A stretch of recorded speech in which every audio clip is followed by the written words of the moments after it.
آپ بھی اس دنیا میں رہتے ہیں، میں بھی اس دنیا میں رہتا ہوں، اور اس دنیا میں بے شمار مخلوق آئی اور چلی گئی، لیکن ہر چیز میں ایک اختلاف ضرور ہوتا ہوگا۔ میری رائے کچھ رہتی ہوں گی، آپ کی رائے کچھ رہتی ہوں گی، آپ کے اہل بیت میں خود آپ کے والد کی رائے کچھ رہتی ہے، آپ کی رائے کچھ رہتی ہے، لیکن ایک مسئلہ ایک ایسا ہے جس کے اندر آپ کوئی اختلاف نہیں فرمائیں گے۔ وہ مسئلہ یہ ہے کہ ہر چیز کا ایک اثر ہوتا ہے، ہر چیز اپنے اندر ایک تاثیر رکھتی ہے، خواہ وہ چیز اور وہ امر دنیا سے متعلق ہو یا آخرت سے متعلق ہو، کچھ نہ کچھ اس کے اندر ایک اثر اس کے اندر پایا جائے گا اور آپ اس کے اندر اثر دیکھیں گے۔ مثال کے طور پر دنیاوی امور میں آپ کسی کو گالی دیں گے، اس کا اثر ہوگا۔ آپ کو اگر آپ کھانا کھائیں گے، اس کا اثر یہ ہوگا کہ بھوک دور ہوگی۔ آپ پانی پئیں گے، اس کا اثر یہ ہوگا کہ تشنگی دور ہوگی۔ آپ دوا کھائیں گے، اس کا اثر یہ ہوگا کہ بیماری دور ہوگی۔ آپ کے جسم پر اگر کوئی زخم ہو، مرہم لگائیں گے، اس کا اثر یہ ہوگا کہ مرہم منجمد ہوگا۔ آپ کسی کو دعا دیں گے تو اس کا اثر ہوگا۔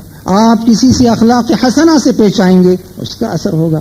بد اخلاقی سے پیش آئیں گے، اس کا اثر ہوگا۔ یہاں تک کہ حرکتوں سے، اگر آپ حرکت ہاتھ کی کوئی اگر محبت کی کریں، محبت پیدا ہوگی۔ ہاتھ سے اگر نفرت کی اگر حرکت آپ سے سرزد ہو، نفرت کا اثر مرتب ہوگا۔ یہ ساری چیزیں مرتب، یہاں تک کہ آنکھ سے اگر آپ حرکت کریں، چہرے سے حرکت کریں، شکن اگر آپ اپنی پیشانی میں لائیں، اس کا ایک اثر مرتب ہوگا۔ اور اگر جو ہے آپ محبت کا اپنے چہرے پر ترجمانی کریں تو اس کا ایک اثر ہوگا۔ ہر چیز کا ایک اثر ہوتا ہے۔ اسی طریقے سے صحبت کا ایک اثر ہے، اسی طریقے سے جلسے کا ایک اثر ہے، اسی طریقے سے وعظ کا ایک اثر ہے، اسی طریقے سے تقریروں کا ایک اثر ہے۔ لیکن آج یہ بے اثر کیوں ہے؟ صحبتیں بے اثر کیوں ہو گئی ہیں؟ اور یہ تقریریں، جلسے، وعظ بے اثر کیوں ہو گئے ہیں؟ صحبت پر ایک بات آپ سے گوش گزار کروں، پھر اس کے بعد میں تقریر کی بے اثری پر بھی ایک بات عرض کر کے پھر وہ آیت کے متعلق جو گفتگو ہے وہ آپ سے کرتا ہوں۔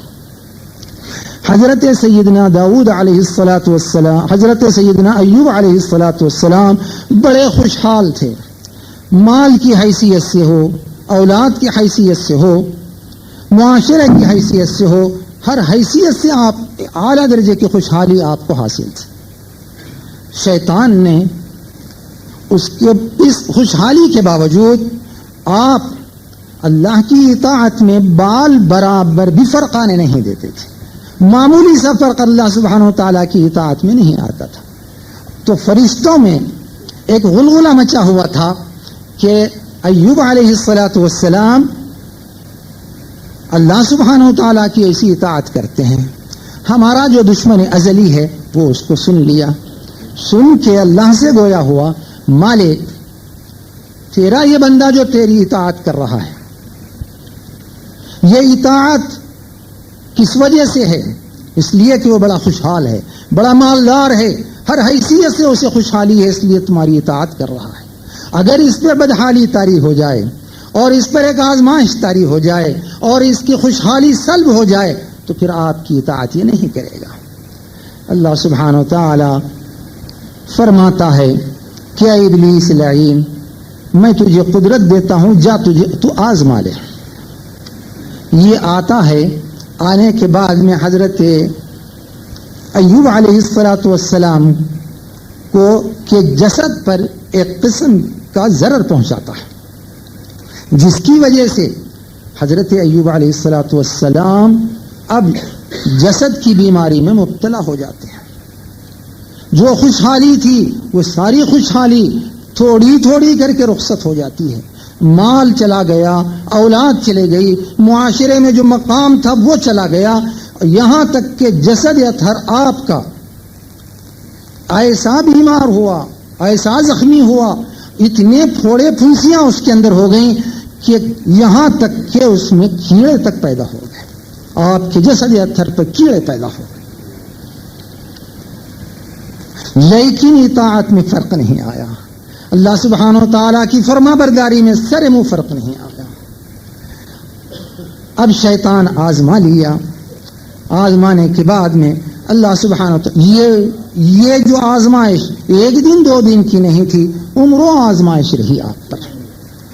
اب اس کے بعد میں جب وقت آیا آپ کی آزمائش کے اختتام کا، تو اللہ سبحانہ و تعالیٰ یہ ابلیس کا منہ کالا کرنے کے لیے ارشاد فرمایا کہ ایوب تم جاؤ فلاں زمین میں اپنا قدم مارو، جس سے ایک چشمہ ابل پڑے گا، اس چشمے سے آپ نہا لینا، پھر اور ایک قدم مارو، پھر ایک چشمہ ابل پڑے گا، اس کو آپ پی لینا۔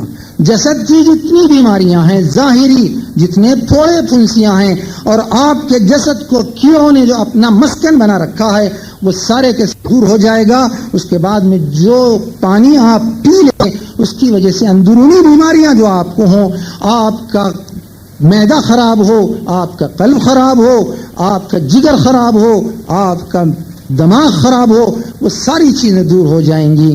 تو چنانچہ حضرت ایوب علیہ السلام گئے اور جا کر اپنی ایڑی لگائی۔ اللہ سبحانہ و تعالیٰ ارشاد فرماتا ہے ارکض برجلک ھذا مغتسل بارد وشراب، ایک کنواں پیدا ہو جائے گا، ایک چشمہ پیدا ہو جائے گا، اس سے آپ نہا لینا۔ چنانچہ حضرت ایوب علیہ السلام گئے اور حسب امر آپ نے یہ عمل کیا۔ جو ہی پانی آپ اپنے جسد پر ڈالے ہیں، جتنے کیڑے تھے وہ سارے کے سارے کیڑے وہ جسم سے نکلے۔ وہ جنگل کا مقام تھا، وہ کیڑے نکل کر بازو شہتوت کے درخت تھے، وہ شہتوت کے درختوں پر وہ کیڑے چڑھ گئے، کیڑے چڑھ کر وہ شہتوت کا پتا کھائے۔ اللہ سبحانہ و تعالیٰ نے ان کے لعاب سے ریشم پیدا فرما دیا۔ یہ صحبت کا اثر تھا حضرت سیدنا ایوب علیہ السلام کے جسد مبارک سے۔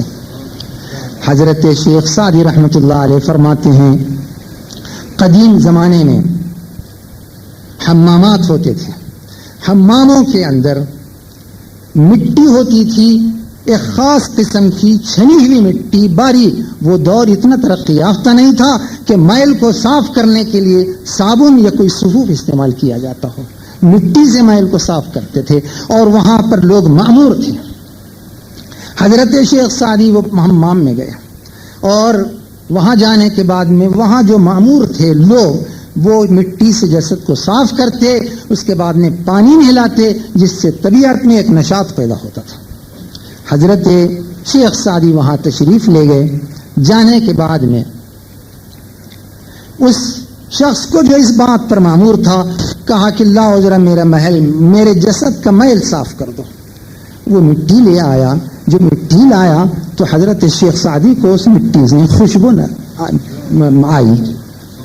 حضرت شیخ سعدی فرماتے ہیں ایک خیالی تصور بناتے ہیں اور بنا کے مٹی سے سوال کرتے ہیں گلے خوشبو در حمام روزے رسید از دست محبوب بدستم بدو گفتم کہ مشکی یا عبیری کہ خوشبو دلاویز تو مستم بگفتا من گلے ناچیز بودم ولیکن مدت باگل نشستم جمال ہم نشی در من اثر کر وگرنا من ہما خاکم کے ہستم۔ انہوں نے مٹی سے پوچھا کہ ارے وہ مٹی تجھ میں یہ خوشبو کیسے پیدا ہوئی ہے، کہاں سے تو یہ آئی ہے؟ تو مٹی کہتی ہے اے شیخ سعدی میں تو مٹی ہی ہوں، لیکن یہ حمام والا مجھے کہاں سے لایا ہے؟ یہ گلستان سے لایا ہے، اس باغ سے لایا ہے جہاں پر پھول گرتے ہیں، تو وہ پھول مجھ پر گرے تھے اور وہ میں مٹی ہوں، میں ہوں تو مٹی، لیکن چند دن تک وہ اس مٹی اس پھولوں کی صحبت نے مجھ میں یہ اثر کیا کہ مجھ میں خوشبو پیدا ہو گئی۔ جمال ہم نشین در من اثر کر وگرنا من ہما خاکم کی ہستم، ایک اچھے ہم نشین نے میرے میں وہ جمال پیدا کیا، حالانکہ میں تو وہی مٹی کی مٹی ہوں۔ تو صحبت کا یہ اثر ہوتا تھا۔ آج وہ صحبت بے اثر کیوں ہے؟ اس کا سوال آپ پر ہے، آپ ہی اس کا جواب دیں۔ جہاں کیڑے صحبت کے اثر سے ان کے لعاب میں ریشم پیدا ہوتا تھا، آج یہ انسان صحبت میں بیٹھ رہا ہے، اچھوں کی صحبت میں بیٹھ رہا ہے، یا تو صحبت میں اچھوں کی بیٹھ ہی نہیں رہا ہے، یا یہ کہ یا تو وہ خود اچھے نہیں ہیں، یا یہ کہ یہ صحبت ہی صحیح نہیں ہے۔ یہ دونوں چیزوں میں سے کوئی ایک چیز ہوگی تو صحبت کا ایک اثر ہوتا تھا، آج وہ صحبت بے اثر ہے۔ اسی طریقے سے وعظ کا ایک اثر ہوتا تھا، تقریر کا ایک اثر ہوتا تھا، آج وہ واعظیں بے اثر کیوں ہیں؟